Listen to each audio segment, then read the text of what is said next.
Welcome to Actidad, the Awesome Dad Show. I am thrilled to bring you another awesome dad here today. He was actually introduced or referred to me by Jordan Palmer.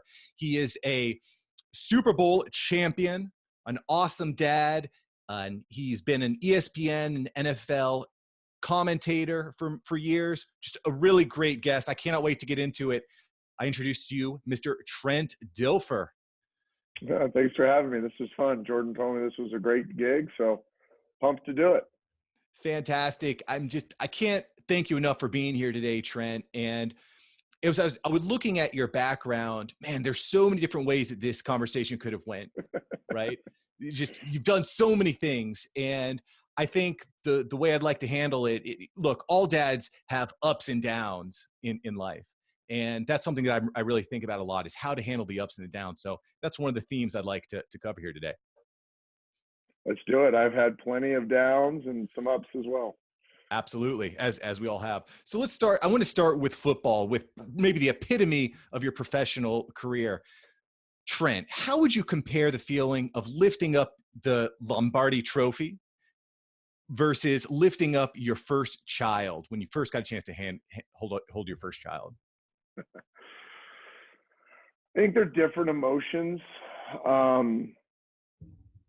I think winning the Super Bowl was obviously every child's dream that plays football come true, and there was a lot of relief to it. Honestly, there's just a lot of relief to knowing that your investment, knowing all the sacrifices I've made or had made to that time, and kind of paid off. And I knew I was very fortunate at that time. I played with the greatest defense in the history of football, and was part of an incredible group of guys. And it was just one piece of the puzzle, wasn't the primary piece. But holding your first child, to me, my wife and I always dreamed of, that was our dream, was to have a family as soon as we could. And we also knew the burden and responsibility that came with that. So, just different emotions, just both awesome. Both I wish everybody got the chance to experience. Unfortunately, not everybody does. But I'd have a hard time articulating where those emotions blend, because they're just very different, very distinct. I could definitely appreciate that. Being a father, just holding your kid for the first time is a very special moment, but definitely hitting the epitome of all the goals that you've worked at for years and years and years, obviously a very special moment as well. How important was team sports to you, Trent, in bringing you in helping you to be a father? What lessons did you learn in team sports? Yeah, I think that's a great question. I think, I'm a big proponent of team sports, whether it be football, any team sport, because you learn that it's bigger than you. You learn how to serve and give. You learn how to sacrifice. You learn how many times to work really hard and not get rewarded for that work. And a lot of that cross-pollinates with parenting. There's a lot of what I call lonely work in parenting, where not everybody sees what you're doing. You're not celebrated for, moms especially, like the dirty work you do so that your child has the best opportunity to reach their potential. Team sports teaches you a lot of that. Teaches you resolve, teaches you how to stay positive in the midst of some negative situations, teaches you how to push yourself to limits. I remember when Maddie, our oldest, was really young, and I was early in my football career, and then my wife was pregnant with our second, and there'd be nights where you'd only get 4 or 5 hours of sleep, and that's not an excuse not to go to work the next day and perform at your best. Like you learn those things too, that circumstances can't always dictate your performance. So I think team sports teaches you a lot of those things, that especially as a young parent, that you lean on when you're like, what in the heck did we sign up for? Like, yeah, we love this little thing so much and it brings us tons of joy, but it's a boatload of work. And then I even go on as their, toddler phases and, preteen and teen. There's just so many things that come up that my background in team sports, my background as the son of a coach, my mom was a coach. You know, just so many things I learned as a young person transferred over to good parenting techniques. I think that makes a lot of sense. My parents were coaches as well. My father coached me through various leagues, and I feel like I have a lot of appreciation for that. You've had the chance to coach your children as well. Is that right, Trent? How important is coaching to you in that process? Yeah, I've been careful there. So just for background, I was playing until 2007. So my oldest was how old is she? 12 when I retired. So I could have coached their volleyball teams and basketball teams and soccer teams. Instead, I just really wanted to be dad. They leaned on me a lot for coach advice. So I would say, like, I've had some of their coaches say, man, I'm so glad you were their mental coach. And I really wasn't their mental coach. We had a great tool that Maddie, my oldest, and I stumbled into. And I'll tell the story because it's worth telling. I've used this all over the country. And in fact, a lot of people have taken and run with this because it's a really good parenting technique that I lucked into. As a bald guy, I always have a hat, right? It's always a hat on my dashboard. And one day I'd picked Maddie up from volleyball practice. She was probably 13 or 14. I think it was her 8th grade year or freshman year. And, you know, typical highly competitive type A, high achiever, was frustrated with a bunch of stuff. And she got in the car after practice, and we get in the car and she starts dumping on me, you know, this isn't going well, and I'm not doing this, and that person here, and they're teaching me that, and just basically dumping. And I go into father fix mode.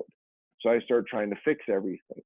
And she looks at me with a tear in her eyes. First time she'd ever done this, she looked at a tear in her eyes. She goes, Dad, I just want you to be dad and listen. I don't need you to fix it. I just need you to listen. And I was like, whoa, okay. All right, I don't want to make that mistake again, Maddie. How do you want to deal with this? And she goes, well, I want to be able to ask you when I want you to coach me, and I just want you to listen to me when I want you to be dad. And I said, well, how do I know that? You know, I don't know. I can't read your mind. She goes, yeah, because I love it when you coach me on stuff, but there's just times I just want to yell and scream and cry and have you love me and say, I hear you. So I'll tell you what. And I picked up a hat on my dashboard and I put the hat on. And I said, how about if we have an agreement? When the hat's on, true coach's hat, I'll coach you. And when the hat's off, I'll only be dad. She goes, that's a great idea. And I said, I'll tell you one more thing. You get to ask me when I put the coach's hat on. So I always have the coach's hat off until you or your sisters ask me to put it on. And it has been the best thing we've done, my relationship with my girls, because they ask often, hey, will you coach me up? And now we don't necessarily put the hat on, but they know to ask, hey, will you coach me up on something? Or there's times if they don't ask, I'm just going to listen as dad. And I may have the answer that can help them. I may have some wisdom, but I'm not going to give it unless they ask. I want them to know that I'm dad first, that I'll listen to them, that I'll cry with them, I'll sympathize with them. But when they ask me to put that hat on, then I go into coach mode. And then they also understand when I'm coaching them, we got to separate the dad-daughter thing, because a lot of times I'll give them some harsh feedback. And to their credit, all three of them, they can take it now because they know they can differentiate between, oh, this is my dad who's just loving on me and helping me grow up as a human, or this is my coach that wants me to perform at my highest level, and he may have to tell me some tough stuff or put me in my place. And it's been, of all the things we've done parenting, it's been one of the better things we've done. Trent, I absolutely love that, because like you said, sometimes our kids, they just want us to listen to them, right? And I also suffer from that fix it father routine, that profile. I just, when I see a problem, I just have to fix it. I run into the same issue with my wife sometimes too. Sometimes she just wants to talk to me, ask me questions. She doesn't want me to tell her how to fix it. I mean, I think this is probably a common thread of mine in all phases of life. But I'm 25 years in marriage. I don't think I figured that one out quite yet. I'm still trying to right, if you did, write a book, please. She's not real happy with me most of the time. That's fair enough. That's fair enough. That's a constant process too, right? Just constant work. Trent, one of the things that you just briefly touched on, one of the things that Jordan mentioned to me that I thought was really, really interesting, one of the reasons I really wanted to speak with you, is you laid out a a strategy of the 4 phases of parenting. I'd love to hear a little bit about that from you. Could you explain what the 4 phases of parenting are? Yeah, and I've totally stole this. This is not my own thought leadership here. I stole this from a really, really wise man who lives in Alabama, who teaches a lot of parenting and marital stuff. And it made so much sense to me because I learned this when I had one that was in high school, one in junior high, and one that was still kind of in that elementary school time frame. And you start off as a caretaker. Really, the first 2-3 years of your life, you're a caretaker. You're just trying to keep them alive. Right. I mean, really, you're just trying to, make sure they eat and function, stay healthy. So you're just a caretaker, and really, that is your primary role as caretaker. And then you move kind of into what you call the cop phase, where you're policing their behavior. You're trying to police their activity, whether it's to keep them out of danger or whether it's to teach them, hey, there's 2 roads here. There's a dangerous road and there's a safe road. Let's stay on the safe road. So you're kind of in that cop phase, probably up until double digits. And these are arbitrary numbers, but kind of the double digit time frame. And then you spend the bulk of your parenting, and that I've done this with 3, in the kind of the coaching phase. And it's not the coach we just talked about, or it's athletic coach, but you're teaching, you're training, you're developing. So you kind of have the coach mentality where everything you're doing is to kind of develop them as human beings by training them a certain way, by teaching them certain things, by letting them make decisions that may not be the best decisions, and then coaching them through the consequences. And then the hardest one, and only a few parents that have dealt with this get it, is then they go off to college and you want to stay coach, but you can't. You got to be a consultant. So now they need to ask your advice, because you're going to be overbearing and you're not going to let them really truly grow the way they should if you're still trying to coach them. Now you got to be a consultant, and part of being a consultant is you need to be asked for your input. And I remember when my oldest went off to Notre Dame to play volleyball, and she went through some really hard times, and I had the answers. Like, I really could have made it better for her, but we had this agreement. I spoke at her baccalaureate and I gave this exact talk. I talked to the caretaker, cop, coach, consultant, and I said in front of the entire school at baccalaureate, I said, please pray for me, because this is going to be hard. I'm a control freak. Consultant's going to be the hardest thing for me. And I sat there and watched her go through some stuff at Notre Dame that I probably could have fixed, but I didn't. And then finally, when she came in and called me in as a consultant, it was really good because I was able to help her navigate through some stuff. But she had learned some really valuable lessons with trying to figure it out on her own. Lessons that now at 23, she's crushing life, and she's engaged, and she's using a lot of those tools that I would have stolen from her if I would have just jumped in as coach when she went off at Notre Dame and fixed for her. She never would have learned this skill set on her own. So I think it's really valuable. No, those are arbitrary numbers, and every parent, I think Jordan has a different acronym he uses. And I encourage people, again, because I stole it from somebody else, to steal it from me, but it helps really frame, especially if you're one of those parents that's dealing with maybe a 9-year-old, a 12-year-old, and a 16-year-old. Now, and maybe they're all girls like mine were. Now you get into some really weird dynamics. You can't police the 16-year-old like you're policing the 9-year-old, right? You may have to coach the 16-year-old and police the 9-year-old. So it just really helped my wife and I understand, okay, here's child A.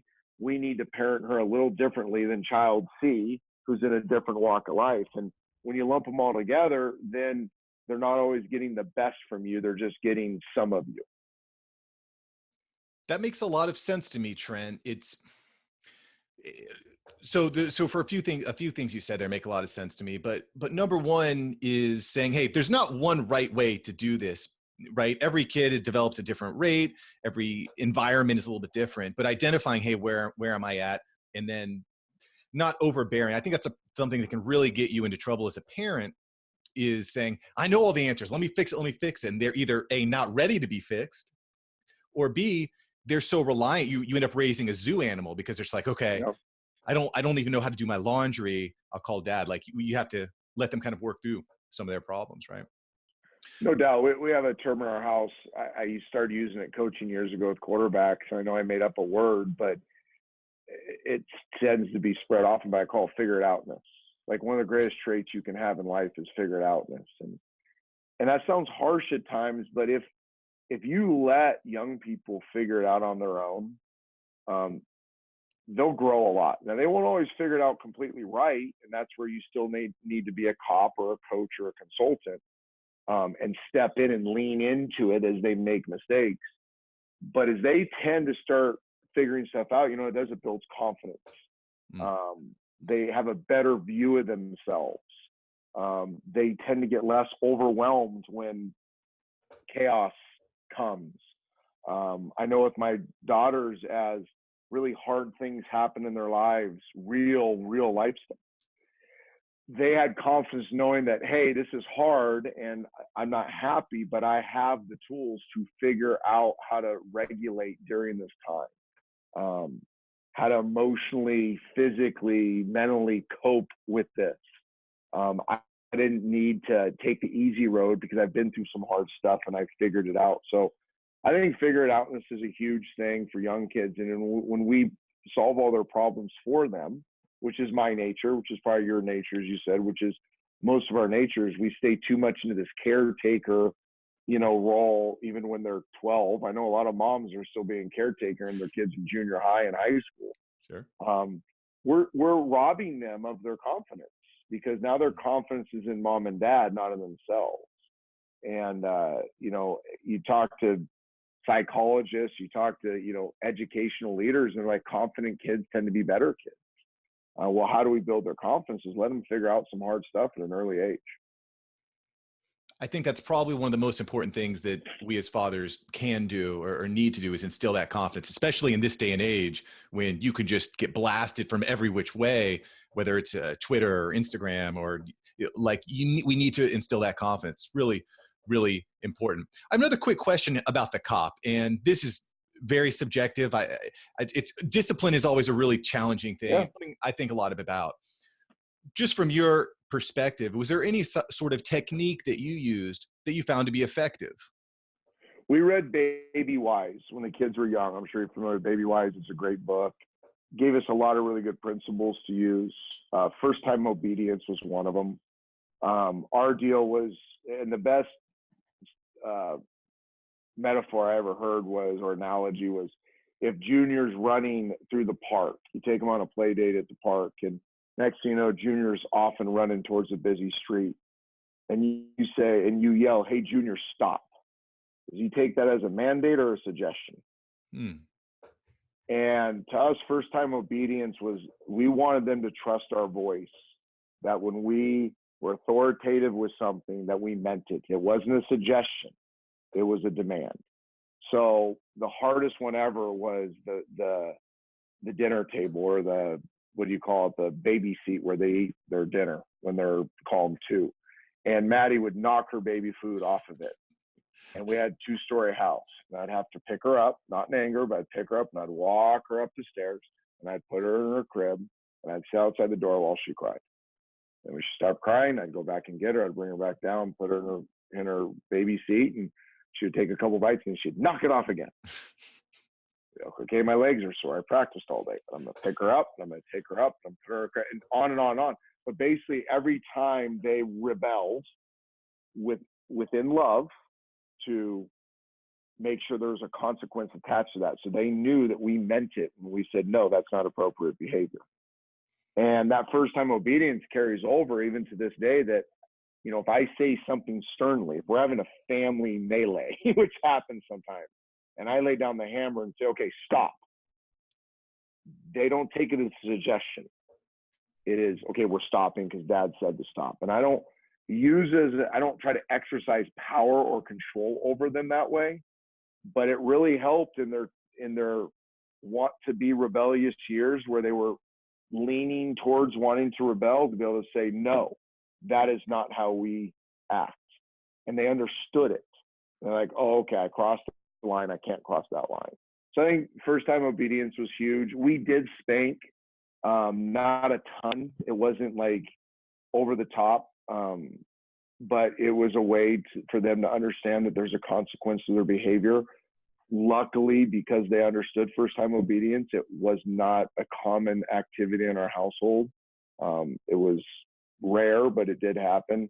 But I think it all fits under this umbrella of first time obedience of, when a parent, when an authority figure says something of meaning, that it is not a suggestion, it's a mandate, and your job as a young person is to hear that and respond accordingly. I think those all just sound like great leadership techniques.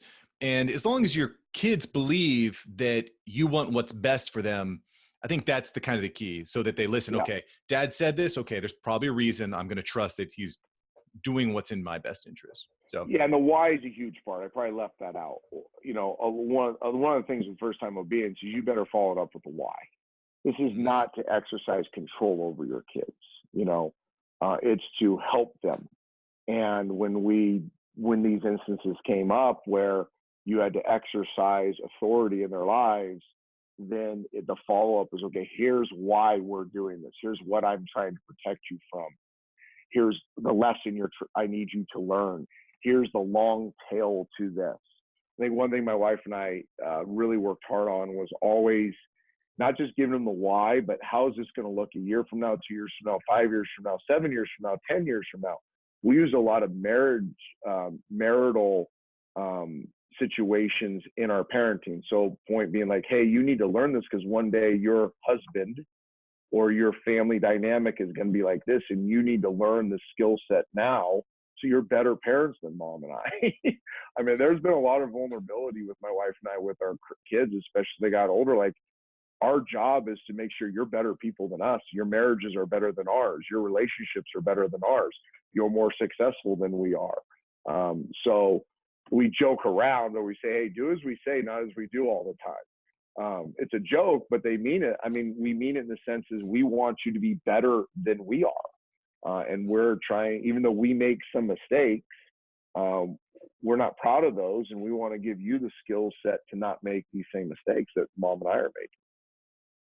it's really profound. And I think being vulnerable goes a long way to building that trust too, because I think as kids, we end up thinking our parents are Superman when we're flawed human beings. We're not a mess. perfect. Everybody watching this is a mess. We're all a mess. It's those of us that admit we're a mess, or those that don't. Right. You got to be aware of the perfect people out there, right? You got to be a little nervous about that. So Trent, I'd be remiss if I didn't ask you a little bit about the lows, right? Because again, life is all about, it's a roller coaster, ups and downs. And you went through a really traumatic experience years ago with the passing of one of your young children. When I heard that story, I was just kind of like shocked. It's just kind of a shocking thing, but it's something that dads are going to go through. It's something that we're inevitably going to go through. Tomorrow's not promised. So my question, Trent, to you is, how do you push on? How do you deal with the passing in a positive way so that you can turn into something that allows you to keep going on and keep surviving, keep living? So most know our story, but I'll just give the Reader's Digest version. Our second child, Trevin, Trevin, our only boy, died of a virus attacked his heart when he was 5.5. Freakish deal. 1 out of a million kids that get a virus, it attacks their heart. This was detected late, so he was on life support for 40 days. We eventually had to turn life support off. And you can imagine, and I think I'm to the point now, I may start crying. I usually can get through it these days without crying. But it's the worst thing you can experience as a parent. I wouldn't wish it upon my worst enemy. But through that pain and through that tragedy, I think if handled with wisdom, with love, with the right support system, with honesty and transparency, I went through massive depression. My daughters have experienced fallout from it, but we kind of own it, and we just kind of confront it face on, and our faith is what's carried us. And I don't want to turn this into a sermon, but we believe he made a decision to follow Christ at a young age. We believe he's with his heavenly Father. I'm actually at the point now where I can thank God that he is with him instead of me, because God's doing a better job with him than I am. But I think, we leaned on our faith. We leaned on each other. We leaned on making sure that our lives together as a family would honor him. We keep him alive. In fact, I'm sitting here in my office at Lipscomb Academy, and I got a package today of a delivery of a picture that was drawn by the famous artist that drew the John Wooden black and white picture that everybody's familiar with. Well, that artist drew one of Trevin shortly after he passed, and I'm sitting here looking at it right now. It's getting ready to be hung on the wall. We keep him very alive. We celebrate his birthday. We celebrate his D-Day. Our community around the country, because we've been so fortunate to have so many different people around the country that have loved us well and we've gotten to know over the years. They celebrate with us. But I always get asked the answer, how did you deal with it? I think I'm still dealing with it. I think I'll go to my grave one day probably still dealing with losing my only son. I would say how I deal with it is leaning heavily on knowing, trusting completely that he is better off than we are, that we're really the ones left behind that are worse off, and trusting that through God's grace and mercy that he'll protect us from kind of the huge fallout that could come from going through such a traumatic experience. I really appreciate you taking a minute to talk about that, Trent. I know it's something I hope I never have to deal with. I do know several families who've dealt with miscarriages and the like, and it's a really challenging thing. So again, I really appreciate you taking a minute to kind of talk some of the Actidads through this process, because it's certainly never going to be easy. But I think, like you said, leaning on your belief system, your community, sounds like probably some of the best ways, and just take it one step at a time. Yeah, and I got to believe if you're listening to this or watching this, you're somebody that really cares about growing as a parent, right? As a husband. And I would say this, we had a great counselor. We were in Cleveland one year, and we're obviously getting counseling through this. And this guy is pretty renowned for his grief counseling. That's why we sought him out. He got this giant book, huge, probably that thick. And he goes, I wrote this on grief. And he threw it on the ground, and he goes, it's kind of hogwash, because the principles matter. And that's why I wrote the book. And that's why I teach other people how to deal with people through grief. But really, grief is about letting each other grieve naturally and meeting them where they're at, and respecting them, not judging how they grieve. And that was such a huge thing for my wife and I, because I love talking about it and crying and telling the story and, being just out in the open with Trevin. My wife wants to keep it more internal. And when she grieves, she tends to keep it inside, and she doesn't need to unpack it all the time. I always need to unpack it. And we're both cool with that. It's not, we don't do it the same, but we're cool with that. I like to cry. She likes to scream. I'm cool with that. She's learned certain lessons through the loss of her son that aren't necessarily lessons I've learned, and I'm cool with that. And I support her and love her through that. And I think if anybody's listening and they're going through it, my advice would be to love your spouse through however they're grieving, even if it's not the way you necessarily agree with or even think is healthy. Because if you start trying to control how somebody else grieves, now you've opened up a whole nother can of worms, an unhealthy can. And I think that's one of the best things we've done, is not try to have all the answers for one another. That there's just bad days. And early on, there were really bad ones. I mean, there were really, really bad ones. And I knew my wife was worried about me self-destructing, but she didn't try to micromanage me. And there's been times I've seen her go down roads. I'm like, ooh, I don't know if that's the best road to go down, but I'm going to let her go down that road because that's how she's grieving right now. So you learn a lot about yourself. You learn a lot about your spouse. You definitely want to make sure you're not trying to protect your kids from the pain, but you're walking them through it as well, so that they don't go seek out other avenues to cope with the pain. Like, that's one of those proud things I am of my girls, is they never experimented with coping activities that were unhealthy, whether it be drinking or sex or whatever it was. They were just honest with their pain and would come to us and say, I'm hurting, I'm depressed, I'm sad. Can you help me get through this? Instead of going to their peer group and we're maybe getting high is a way another teenager is coping with their pain, which I understand. I get that part of it. I'm coaching teenage kids. That's a reality to what teenage kids are going through.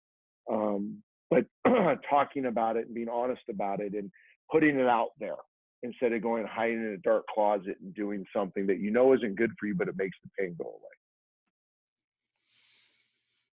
Well, it's been my experience that when you let things out, you let your problems out, and you share your story and you share your challenges. To me, that's been one of the most effective ways of dealing with it. So I can't tell you how much I appreciate you sharing that wisdom, Trent, because I know that there's going to be dads that listen to this that are going to be going through major struggles, and hopefully these words of wisdom can just give them another day, give them another couple days. We just passed National Suicide Awareness Day, and someone in the community, didn't make it through that day. So no matter what you're going through, I think that just these words of wisdom can hopefully help you get through it. I really appreciate that. Well, Trent, this is pretty heavy. Heavy stuff. Yeah, it's heavy, but look, that's what fatherhood is. Fatherhood is not just a walk through the park. It's challenging, it's difficult, but it can be extremely rewarding. I just want to segue out before I let you go into a quick rapid fire, a few quick questions. Okay. Trent, what is the favorite story for you to read or tell to your children? Favorite story? Favorite story? I think how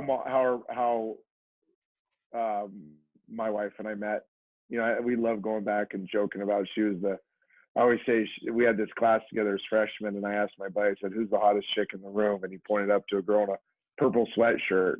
Happened to be my wife these days, and it gets the girls all uncomfortable. "Dad, you can't call mom hot." I'm like, well, she was smoking hot. She still is.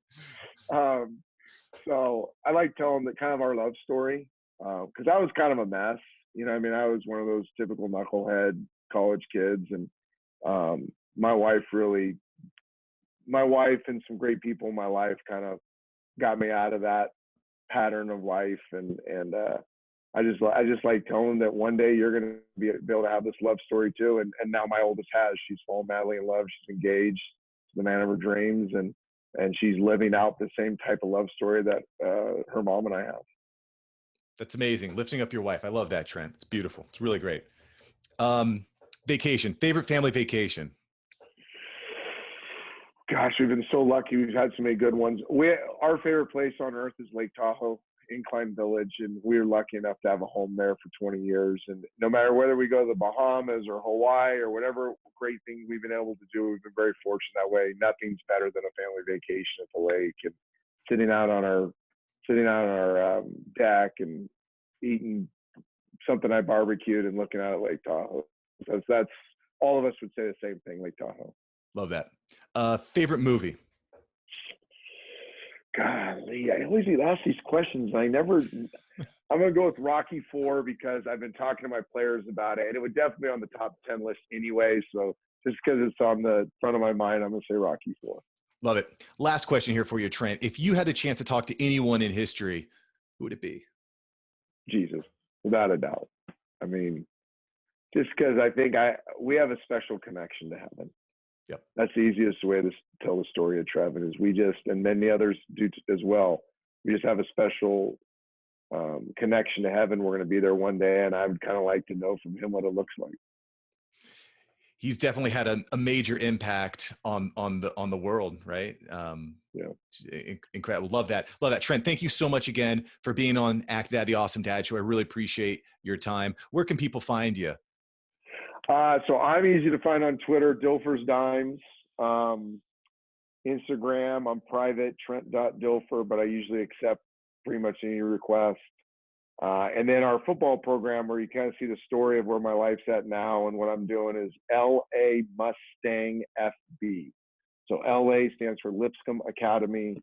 Mustang is our mascot, obviously, then FB as in football. And that's both Twitter and Insta. I'm still doing some TV stuff on Fox, Colin Cowherd. I do weekly stuff on Twitter for Panini America, which is a trading card company.